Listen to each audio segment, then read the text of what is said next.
बिस्मिल्लाहिर्रहमानिर्रहीम। अस्सलामुअलैकुम नाज़रीन। इस एपिसोड के आगाज़ में आप देखेंगे कि योरगोस अपने साथी के साथ जंगल में बैठा बातें करते हुए उसे बताता है कि हम इस कबीले के बारे में मालूम कर चुके हैं जहां पर एलेक्सिस का कातिल रहता है।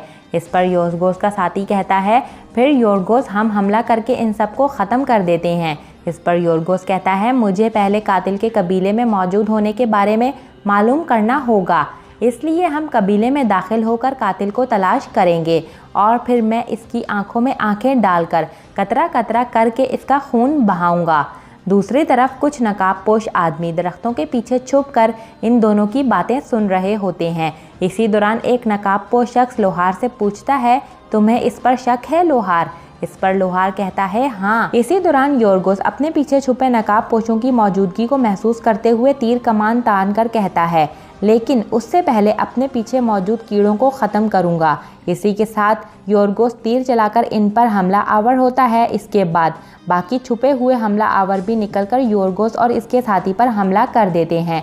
फिर योरगोस इसका साथी एक एक करके तमाम लोगों को कत्ल करते हुए भी नज़र आते हैं। दूसरी तरफ आप देखेंगे कि कैनक कबीले में संजार अपने सिपाहियों से कहता है, हम अपनी अब तक की सबसे अहम मुहिम सर करने जा रहे हैं भाद्रो, और ये मुहिम इसलिए भी अहम है ताकि हमारे भाइयों का मज़ीद खून ना बहे और सल्तनत तबाही और बर्बादी से महफूज रहे। ये जिम्मेदारी अब हमारे कंधों पर है। ये लोग अब तक के तमाम दुश्मनों से मुख्तलिफ हैं, इसलिए इस मुहिम में हमारी अक्ल भी हमारी तलवार की तरह तेज़ होनी चाहिए। मैं और असलान तुश अब इसमें शामिल होंगे और तुम लोग बाहर रहकर हमारी मदद करोगे। इसके बाद संजार बालबान को मुखातिब करते हुए कहता है, तुम्हें एहतियातन कबीले में ही रहना होगा। इस पर बालाबान संजार के हुक्म की तामील करता है। इस पर संजार का एक सिपाही कहता है, चाहे हम पर कितनी ही बड़ी जिम्मेदारी ही क्यों ना हो, आप बस हमें हुक्म करें। इतने में कोरकत अता भी अपने सिपाहियों के पास आते हैं और सिपाही कोरकत अता को देखकर खुशामदीद कहते हैं। इस पर कोरकत अता कहते हैं, बैठे रहो, शुक्रिया, बैठे रहो बेटा। इस पर कोरकत अता भी संजार और इसके सिपाहियों के पास बैठ जाते हैं और फिर कहने लगते हैं, जब आग के सामने बहादुर जमा हों और अपने हथियार भी निकाल बैठे हों तो इसका मतलब होता है वो किसी जंग की तैयारी में हैं। इस पर एक सिपाही कहता है, आप ठीक कह रहे हैं कोरकत बाबा, लेकिन ये जंग इन तमाम जंगों से मुख्तलिफ है जो हमने बड़े बड़े लश्करों से मैदान जंग में लड़ी। वहीं असलान तुश कहता है, और हमारे मुकाबले में जो दुश्मन है वो शैतानी दिमाग का है। इस पर संजार कहता है, आप यही समझिए कि हमारे सामने एक किला है, या तो हम इसे फतह करेंगे या फिर वो हमें ख़त्म कर देंगे। इस पर कोरकत अता कहते हैं, खैबर का किला भी एक बहुत मजबूत किला था, लेकिन जिन्होंने इसे फतह किया इनका ईमान इस किले से ज़्यादा मजबूत और ताकतवर था। इस पर संजार पूछता है, कैसे फतह किया कोरकत अता? इस पर कोरकत अता खैबर किले की फतह की दास्तान सुनाते हुए कहते हैं, खैबर किला मक्का, मदीना और शाम के रास्तों में लूट मार करता था। फिर एक इस्लामी लश्कर ने इस पर हमला किया और इनके 2000 से ज़ायद अफराद शहीद हो गए, लेकिन किला फिर भी फतह नहीं हुआ। हमारे नबी सल्लल्लाहु अलैहि वसल्लम ने ये सूरत हाल देखकर फरमाया, कल मैं ये झंडा इस शख्स को दूंगा जिससे अल्लाह और इसका रसूल मोहब्बत करता है और वो भी अल्लाह और इसके रसूल से मोहब्बत करता हो। अल्लाह ताला इस किले की फतह इसके हाथों फरमाएंगे। फिर आप सल्लल्लाहु अलैहि वसल्लम ने हज़रत अली रज़ी अल्लाह ताला अन्हा को बुलाया और आप सल्लल्लाहु अलैहि वसल्लम ने इस्लामी फ़ौज का झंडा हज़रत अली रज़ी अल्लाह ताला अन्हा के सुपुर्द फरमाया और अपने हाथों से जुल्फ़िकार इनके कमरबंद के साथ बांधा और फरमाया कि इस वक्त तक लड़ते रहना जब तक अल्लाह ताला फ़तह नसीब फरमा दे और साबित कदमी से मुकाबला करना। फिर हज़रत अली रज़ी अल्लाह ताला अन्हा ने अपने घोड़े को एड़ लगाई और दौड़ते हुए किले के सामने आ पहुँचे। जब किले में मौजूद काफरों ने इन्हें तनतन्हा आते देखा तो वो हैरान रह गए और कहा कि आपने अकेले किले के सामने आने की हिम्मत कैसे की? तो हज़रत अली रज़ी अल्लाह ताला अन्हा ने फरमाया, मैं बहादुरों का बादशाह और मैदान जंग का शाह सवार हूँ, अली बिन अबी तालिब हूँ। मैं तुम लोगों से ये किला लेने आया हूँ। मेरी तलवार का नाम जुल्फ़िकार है और मैं इस तलवार से हर बेदीन शख्स का खात्मा करूँगा। मेरे ईमान की बदौलत से मुझे ये जसारत और शुजाअत नसीब हुई है। काफिर हज़रत अली की शुजाअत से खौफज़दा हो गए।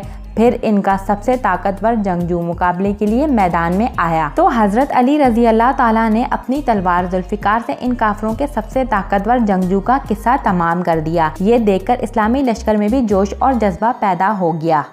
इनकी जुर्रत और बहादुरी से सबके दिलों में जान पड़ गई और फिर इस्लामी लश्कर ने हमला कर दिया और बहुत ही घमसान जंग हुई। खैबर का दरवाज़ा भी, जिसके बारे में मशहूर था कि इसे कोई हिला नहीं सकता, वो हज़रत अली रज़ी अल्लाह ताला ने अकेले खोला और अल्लाह के हुक्म से किला फतह हो गया। खुलासा ये है कि दुश्मन के मुकाबले में बहादुरों का सबसे मजबूत हथियार ईमान होता है। जब ये हथियार इनके पास आ जाए तो कोई भी इन्हें शिकस्त नहीं दे सकता। हक के रास्ते में जंग के लिए निकलने वाला हर बहादुर अली है और इस रास्ते में उठने वाली हर तलवार जुल्फिकार है। बस तुम लोग अपने ईमान से अपनी बहादुरी पैदा करके जंग करना और साबित कदमी का मुजाहरा करना। कोरकत अता की इन तमाम बातों पर सभी सिपाही शुक्रिया अदा करते हैं तो यहाँ पर सीन चेंज होता है। दूसरी जानिब आप देखेंगे कि सल्जोक महल में एल्चिन खातून की कनीज़ कहती है, एल्चिन खातून, तारकन खातून मुझे डरा रही हैं, हमें जल्द से जल्द इस महल से निजात हासिल कर लेनी चाहिए। इस पर एल्चिन खातून बोरशाक से कहती हैं, खौफ को अपने दिल में आने दो। इनका मुकाबला करने के लिए सबसे अच्छा तरीका यही है कि हमें खौफजदा नहीं होना। हमें इनकी धमकियों से डर कर खुद को कमज़ोर साबित नहीं होने देना। हम बहुत जल्द अपने भाई को बचाने का कोई रास्ता ढूंढ लेंगे और फिर इस महल से चले जाएंगे। इस पर बोरशाक कहती है, हम जान की कुर्बानी दिए बगैर इसमें कामयाब हो सकेंगे क्या? इस पर एल्चिन खातून कहती है, अगर ज़रूरत पड़ी तो हम जंग करके अपनी जानों को कुर्बान करके हम इस महल से अपने भाई को लेकर निकल जाएंगे और मेरा एक ही मकसद है, अपने भाई कलेज अरसलान को बचाना और इनकी जगह मालूम होने तक मैं तारकन खातून को हमें खौफजदा करने की इजाज़त नहीं दूंगी। दूसरी जानिब आप देखेंगे कि कवाल किला दिखाया जाता है जहां पर दो घोड़सवार ताजरों के लिबास में मलबूस दाखिल होते हैं और वो ताजिर कोई और नहीं बल्कि सुल्तान मलिक शाह और इनका मुहाफिज है। इसी दौरान मुहाफिज किले को देखते हुए सुल्तान मलिक शाह को बताता है कि ये रहा कवाल किला सुल्तान, हमने तदाबीर इख्तियार कर ली हैं, लेकिन फिर भी आप खुद को ख़तरे में ना डालें तो अच्छा है। इस पर सुल्तान मलिक शाह कहते हैं, कल रात तक ये किला जो हमारा था वो आज इन बदबख्तों के हाथ में है। हमें इनको जड़ से उखाड़ने के लिए हमें इनके बारे में अच्छी तरह से मालूमात लेनी होंगी। दूसरी जानिब से किलेदार भी अपने कमांडर से बात करते हुए आ रहा होता है कि अगर सल्जोक सल्तनत और बाज़ंतीनियों के दरमियान तिजारती मुआहदा ना होता तो मैं किसी मुसलमान ताजिर को यहाँ आने नहीं देता।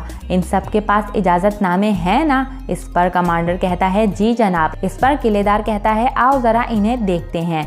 एक तरफ से मलिक शाह बाजार का दौरा करते हुए एक दुकान पर रुककर गंदम उठाकर दुकानदार से पूछते हैं, ये तो बिल्कुल नई और ताज़ी गंदम है, तुम ये कहाँ से लाते हो? इस पर ताजिर जवाब देता है, ये मेरे अपने खेत की पैदावार है, मैं बाहर से नहीं लाता, ये मेरे अपने खेत में हर साल इसकी काश्त होती है। इस पर मलिक शाह गंदम को वापस रखते हुए कहते हैं, अल्लाह आसानी फरमाए। इस पर ताजिर कहता है, शुक्रिया। यूं मलिक शाह बाज़ार में आगे की तरफ चल देते हैं तो मलिक शाह का मुहाफिज पूछता है, आपने गंदम के बारे में क्यों पूछा सुल्तान? इस पर सुल्तान कहते हैं, अगर यहाँ पर इतनी कसरत से गंदम उगती है तो इसका मतलब ये है कि यहाँ कव्वाल किले में कोई एक ऐसा पानी का चश्मा है जिसके बारे में हमें नहीं मालूम। हमें इस चश्मे को तलाश करके इसके पानी को रोकना होगा और बाहर से लाए बगैर इनकी सालाना गंदम की मिकदार इस कदर ज़्यादा है तो हमें इस पर हमले की कोई तरतीब बनानी होगी। इस दौरान मलिक शाह की नज़र किलेदार और कमांडरों पर पड़ती है जो एक लोहार की दुकान पर चीज़ें देख रहे होते हैं। इन्हें देखकर मलिक शाह कहते हैं, अमीर अतवर रोमांस का भतीजा, मलाजगरात की जंग में मेरे बाबा ने इसके चचा को कैदी किया था, जिसके इंतकाम में ये अब तक जल रहा है, लेकिन अगर इसकी बदमाशियां जारी रहीं तो तारीख फिर वही दोहराई जाएगी जो इसके चचा के साथ हुआ। ये कहकर मलिक शाह किलेदार से नज़र बचाकर दूसरी तरफ चल देते हैं और फिर अपने मुहाफिज से कहते हैं, आओ चलो लोहार को भी देखते हैं किस किस्म के लोहे की तलवारें बनाई जाती हैं यहाँ पर। इसी दौरान किलेदार की आवाज़ आती है, तुम रुको। इस पर मलिक शाह यकदम से रुक जाते हैं और फिर किलेदार मलिक शाह की तरफ बढ़ता है तो मलिक शाह भी मुड़कर किलेदार की जानिब देखने लगते हैं। इस पर किलेदार मलिक शाह से पूछता है, मैंने तुम्हें यहाँ पहली बार देखा है, कौन हो तुम? और यहाँ पर सीन चेंज हो जाता है। दूसरी जानिब शिल्मजार दिखाया जाता है जहाँ पर संजार और असलान तुश ताजिर के रूप में बाजार में दाखिल होते हैं। इसी दौरान निज़ामुल मुल्क की बातें बताई जाती हैं और दोहराई जाती हैं कि तुम सल्तनत के मुखालिफ ताजरों के भेस में जाओगे, इनके आदमी हर जगह मौजूद होते हैं, तुम इनकी नज़रों में आ जाओगे, बाकी बाज़ार में जो ज़रूरी इक़दाम होंगे वो मैं कर लूँगा। इसीलिए संजार ताजिर के रूप में आकर बाज़ार का जायज़ा ले रहा होता है और फिर अपने असलान तुश के साथ दूसरी जानिब चल देता है। एक तरफ मलिक शाह और बाज़ंतीनी गवर्नर आमने सामने होते हैं और फिर किलेदार मलिक शाह से पूछता है, तुम बाज़ार की हर दुकान पर जा रहे हो, ये देखने से तुम ताजिर नहीं लगते, क्या तुम कोई ताजिर हो यहाँ पर या जासूसी के लिए आए हो? इस पर मलिक शाह कहते हैं, मेरे इतने सब दुकानों का चक्कर लगाने के बावजूद कुछ ना खरीदने पर आपको समझ जाना चाहिए था कि मैं ताजिर हूँ कमांडर, इसलिए कि हम मशरकी ताजिर हैं और कीमत और क्वालिटी देखे बगैर हम कोई चीज़ नहीं खरीदते। इस पर कमांडर कहता है, अपना इजाज़तनामा दिखाओ। इस पर मलिक शाह का साथी फ़ौरन से अपना इजाज़तनामा निकालकर कमांडर के हवाले करता है और कमांडर फ़ौरन से इजाज़तनामा खोलकर पढ़ने लगता है जिसमें लिखा होता है ताजिर अब्दुल सलाम। कमांडर नाम पढ़ने के बाद कहता है, मोहर और साइन नहीं है, लगता है चंद दिन पहले ही लिखा गया है, बल्कि इस तरह के इजाज़तनामे लेने में सालों लग जाते हैं। तुम लोगों ने यहाँ पर जासूसी करने के लिए ये नए कागजात तैयार करवाए हैं। ये कहकर कमांडर इजाज़तनामा ज़मीन पर फेंक देता है और अपनी तलवार निकालने लगता है। उधर मलिक शाह के सिपाही भी अपने हथियार लेकर अलर्ट हो जाते हैं, मगर फिर मलिक शाह बड़े तहम्मुल से अपने मुहाफिज को इजाज़तनामा उठाने को कहते हैं। इस पर मुहाफिज इजाज़तनामा उठाकर मलिक शाह को देता है तो मलिक शाह कमांडर से कहते हैं, ये एक अच्छा और पायदार कागज़ है कमांडर, लेकिन देखिए ये हल्का ज़रूर है और ये फट भी जाता है, क्योंकि हम ऐसे इलाके से आए हैं जहाँ पर सूरज की तपिश ज़्यादा होती है। ये कागज़ नरम पड़ गया है जिसकी वजह से ऐसा हो रहा है। मुख्तसर ये कि ये साइन और मोहर इस वजह से नहीं लग रही है क्योंकि ये गर्मी की वजह से नरम हो गया है। ये कहकर मलिक शाह कागज़ को रोल करते हुए अपने मुहाफिज को देते हैं। मलिक शाह की इस अक्लमंदी पर कमांडर एकदम से मुस्कुराने लगता है और फिर मलिक शाह को दाद देते हुए कहता है, तुम अक्लमंद आदमी हो अब्दुल सलाम, अगर इसके अलावा कोई जवाब होता तो मुझे तसल्ली ना होती। तुम यहाँ से अपने इलाकों में किला कवाल का सिर्फ सामान ही नहीं लेकर जाना, बल्कि कमांडर एंद्र रियोस की जहानत भी लेकर जाना, और ख़ास तौर पर इस्फहान। ये कहकर कमांडर वहाँ से जाने लगता है तो मलिक शाह कमांडर को आवाज़ देते हुए कहते हैं, कमांडर। इस पर कमांडर मलिक शाह की तरफ मुड़ता है तो मलिक शाह कहते हैं, मेरे नाम का मतलब है सलामती पहुंचाने वाला अल्लाह का बंदा। मैं इस्फहान वालों को बताऊंगा कि आप किस कदर ज़हीन शख्स हैं और जब मैं अगली मर्तबा आऊँगा तो आपके लिए इस्फहान वालों का सलाम लेकर आऊँगा। इस पर कमांडर कहता है ठीक है, और फिर अपने आदमियों समेत कमांडर वहाँ से रवाना हो जाता है। और यहाँ पर इस एपिसोड का इख्तिताम होता है। नेक्स्ट एपिसोड के लिए आप हमारे चैनल को सब्सक्राइब कर लें। इसके अलावा वीडियो को लाइक करके अपने दोस्तों के साथ ज़रूर से शेयर कर दें। Thanks for watching and keep supporting us.